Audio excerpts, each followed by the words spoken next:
Shalom, saudaraku di dalam kasih Tuhan Yesus Kristus. Bertemu lagi dengan saya, Pendeta Novel Saragi. Firman Tuhan yang menyapa kita pada saat ini tertulis dalam Yohanes pasal yang ke-10, ayatnya yang pertama sampai ayatnya yang ke-10.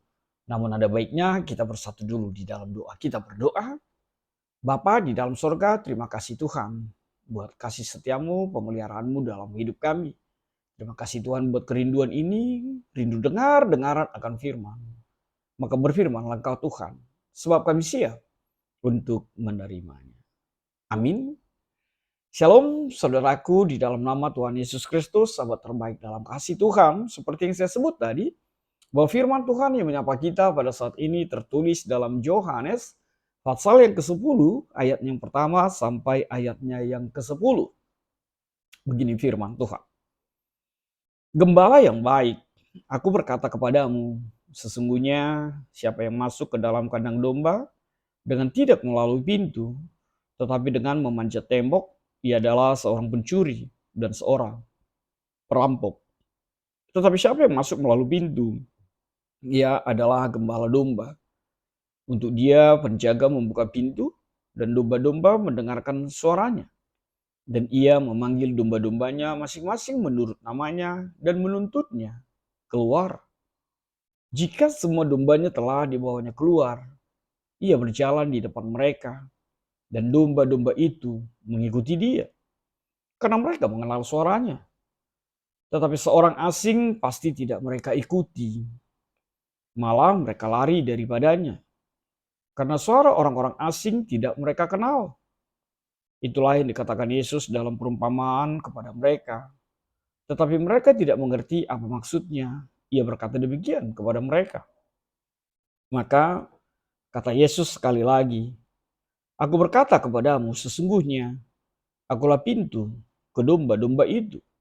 Semua orang yang datang sebelum aku adalah pencuri dan perampok.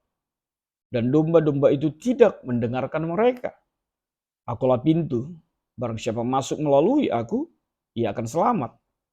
Dan ia akan masuk dan keluar dan menemukan padang rumput. Pencuri datang hanya untuk mencuri dan membunuh dan membinasakan. Aku datang supaya mereka mempunyai hidup dan mempunyainya dalam segala kelimpahan. Demikian firman Tuhan. Saudara-saudara yang diberkati dalam nama Tuhan Yesus Kristus, sahabat terbaikku di dalam kasih Tuhan, tema kita pada saat ini adalah sesuatu yang begitu berarti sekali dalam kehidupan kita. Sebab apa? Firman Tuhan, tema kita mengatakan bersukacita karena pemeliharaan Tuhan. Saudaraku dalam kasih Tuhan Yesus Kristus, sahabat terbaik dalam kasih Tuhan. Begitu luar biasa ketika kita memahami arti kata memelihara itu di dalam kehidupan kita. Dan itu dipakai menjadi tema pada saat ini yang menyapa setiap kita. Dipelihara memang lebih sering dihubungkan atau berada di dalam sesuatu yang kita pelihara, kita rawat, seperti hewan kesayangan kita, atau sesuatu yang memang benar-benar kita sayangi, kita kasihi, kita pedulikan dalam kehidupan kita. Dan kita harusnya bersukacita, benar seperti kata tema kita pada saat ini. Bersukacita karena Tuhan memelihara kehidupan kita. Saudara yang diberkati dalam nama Tuhan Yesus Kristus. Kenapa Yohanes menuliskan ini? Dan kenapa Yohanes begitu menegaskan tentang gembala yang baik di tengah-tengah kehidupan kita? Tentu saja tidak lain adalah ketika situasi yang terjadi pada saat itu, di mana apa yang dicerminkan oleh ayat yang ke-10 terjadi nyata di dalam kehidupan orang-orang percaya, bahkan orang-orang yang mencoba untuk mengambil keuntungan dari pengikut Kristus. pada saat itu. Orang Farisi, ahli-ahli Taurat, mencoba dan selalu mengambil keuntungan dari siapa yang dikatakan jemaat atau domba-dombanya. Ayat 10 saya bacakan. Pencuri datang hanya untuk mencuri dan membunuh dan membinasakan. Sekali lagi, pencuri datang hanya untuk mencuri, membunuh, dan membinasakan. Artinya apa? Ketika itu, perumpamaan ini dialamatkan Tuhan Yesus kepada orang Farisi. Kepada orang-orang yang mengklaim dirinya gembala, tapi justru mengambil keuntungan, tapi justru memperalat dan menjadikan domba-domba itu, jemaat itu, pengikutnya, menjadi sapi perah. Menjadi pribadi yang disalahgunakan. Menjadi pribadi yang dijual. Lalu Tuhan Yesus membandingkannya dengan perumpamaan ini. Tuhan Yesus menggambarkannya dengan perumpamaan gembala yang baik dan gembala yang tidak baik. Satu hal yang bisa kita lihat yang menjadi kekuatannya, apa yang membedakan gembala yang baik itu dan gembala yang tidak baik itu? Tidak lain adalah dari cara mereka menggembalakan, dari cara mereka bertindak untuk domba-dombanya. Lihatlah beberapa kriteria yang dikatakan oleh Tuhan Yesus di dalam perumpamaan ini. Gembala yang baik akan mendatangi domba-dombanya. Gembala yang baik itu mengenal suara dombanya. Gembala yang baik itu akan merawat. Gembala yang baik itu akan memelihara. Bahkan gembala yang baik itu akan berjalan di depan domba-dombanya. Sebab dialah yang bertanggung jawab untuk keberlangsungan hidup domba-dombanya. Bahkan ketika ada yang sakit, bahkan ketika ada yang hilang, dia lebih memperdulikan dan lebih mencarinya. Didapatkan dan kembali kepada kumpulan. Dan berbeda sekali dengan gembala yang jahat itu. Gembala yang jahat itu hanya mau memanfaatkan domba-dombanya. Bahkan tidak pernah peduli dengan keberadaan domba-dombanya. Gembala yang jahat itu hanya tahu mencari keuntungan dari domba-dombanya. Hanya tahu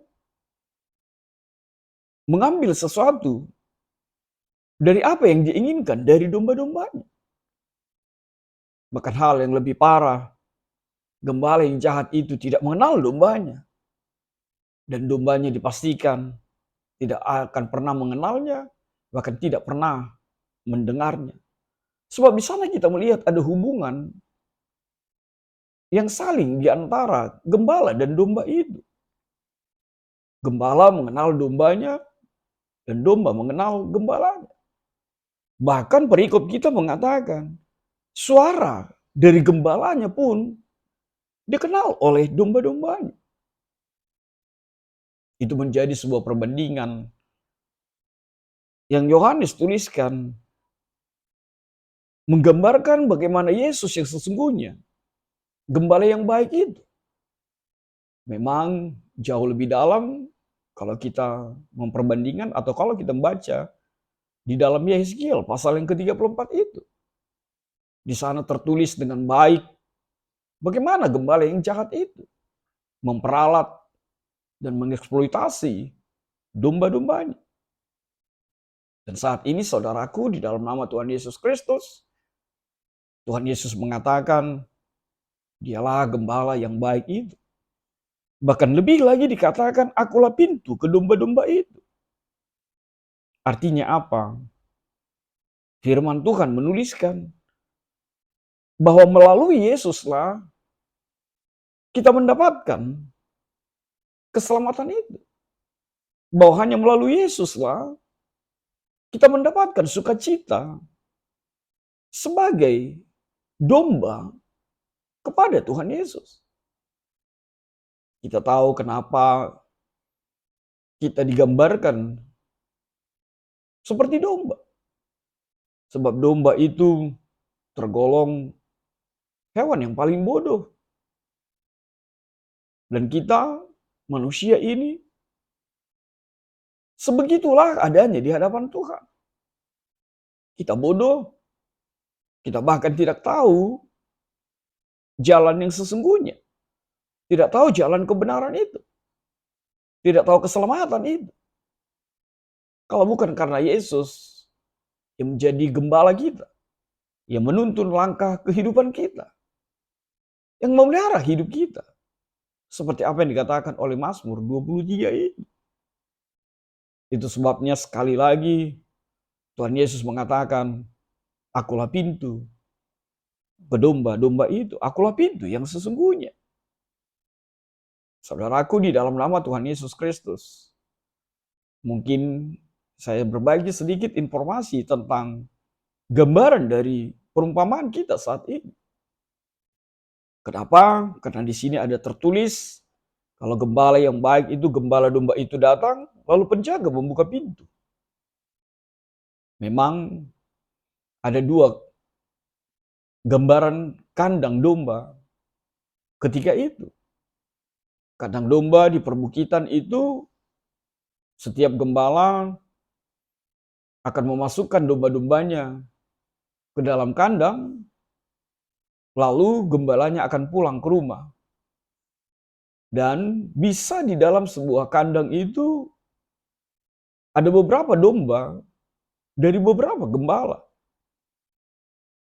Jadi di gerbang depannya ada penjaga yang selalu berjaga untuk domba-domba itu ketika gembalanya pulang.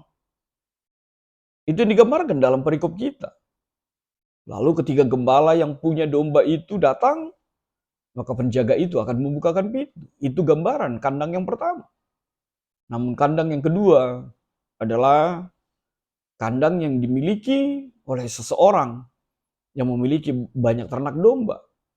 Itu tidak membutuhkan penjaga, tapi dia langsung menjadi penjaganya. Saudaraku, di dalam nama Tuhan Yesus Kristus, kembali kepada apa yang disebut tadi. Bahwa perikop kita ingin mengatakan, Yesuslah gembala dan Yesuslah pintu kepada domba-domba itu. Dan firman Tuhan mengatakan, barang siapa masuk melalui aku, ia akan selamat. Dan ia akan masuk dan keluar dan menemukan padang rumput. Saudaraku, Tuhan Yesus mau mengatakan, hanya di dalamnya dan hanya melaluinya lah kita menemukan kehidupan sejatinya. Kita menemukan sukacita pemeliharaan Tuhan dalam kehidupan kita. Sebab Tuhanlah gembala dan pemelihara kehidupan kita yang seutuhnya. Itu sebabnya ayat 10 menegaskan kembali. Aku datang supaya mereka mempunyai hidup dan mempunyainya dalam segala kelimpahan. Itulah tujuan Tuhan Yesus menjadi gembala di dalam dirimu, bagimu. Agar apa? Agar kita mempunyai hidup, bahkan hidup yang berkelimpahan. Bagaimana kehidupan berkelimpahan itu? Saudara, kita semua bisa membacanya di dalam Yohanes pasal yang ke-17, ayatnya yang ketiga. Hidup berkelimpahan itu adalah ketika seseorang mengenal dan hidup di dalam Yesus, mengenal Allah sebagai satu-satunya Allah, Allah yang benar, dan mengenal Yesus yang telah Dia utus. Artinya, di sini bukan hanya berbicara tentang kehidupan dalam arti biologis, tapi bicara tentang kehidupan kekal yang hanya kita dapatkan di dalam pengenalan akan Yesus, Gembala yang baik dalam hidup kita. Maka saudara yang diberkati dalam nama Tuhan Yesus Kristus, apa refleksi yang bisa kita petik melalui firman Tuhan pada saat ini? Yang pertama sekali, jadilah domba yang mendengarkan dan mengenal suara Gembala kita, yakni Yesus Tuhan kita. Mendengar dan mengenal tidak akan pernah kita dapatkan kecuali kita memiliki hubungan yang intim dengan Tuhan Yesus. Ketika kita memiliki hubungan pribadi dengannya, maka dipastikan kita mengenal dan mendengarkan suaranya di dalam kehidupan kita. Yang kedua, setiap kita mungkin berbeda satu dengan yang lain. Tapi satu hal yang pasti, setiap kita adalah gembala. Mungkin di rumah tangga, di sekolah, di gereja, di kantor, di masyarakat, atau dimanapun itu. Jadilah gembala yang baik. Dan belajarlah dari Yesus Tuhan sebagai gembala yang baik yang sesungguhnya dalam kehidupan kita. Lalu apa yang ketiga? Sebagai seorang yang telah ditebus oleh Yesus, kita adalah kepunyaannya. Kita adalah domba-dombanya. Dan kita telah ditebusnya dengan darahnya yang mahal di kayu salib itu. Maka biarlah tongkat dan gadanya yang menuntun dan mengarahkan langkah kehidupan kita. Sebab di dalamnya ada kehidupan kekal. Lalu apa yang terakhir? Tema kita mengatakan, bersukacitalah karena Tuhanlah yang memelihara kehidupan kita. Kenapa kita bersukacita?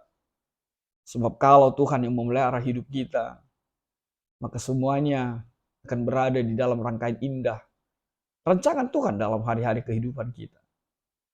Bahkan sebagai gambaran gembala yang digambarkan di dalam Mazmur 23 itu. Yang hilang dia akan cari, yang sakit akan dia balut, yang kedinginan akan dia berikan kehangatan. Pemeliharaan Tuhan Yesus melekat untuk setiap kita. Maka selalulah bersukacita di dalamnya. Amin. Kita bersatu dalam doa. Terima kasih Tuhan buat kebenaran firman-Mu. Terima kasih Tuhan, kami bersukacita selalu dan selalu. Sebab Engkaulah Tuhan Yesus yang menjadi pemelihara gembala yang baik di dalam kehidupan kami. Dalam kasih-Mu Tuhan, kami berdoa dan mengucap syukur. Enyahkanlah virus-virus ini. Amin.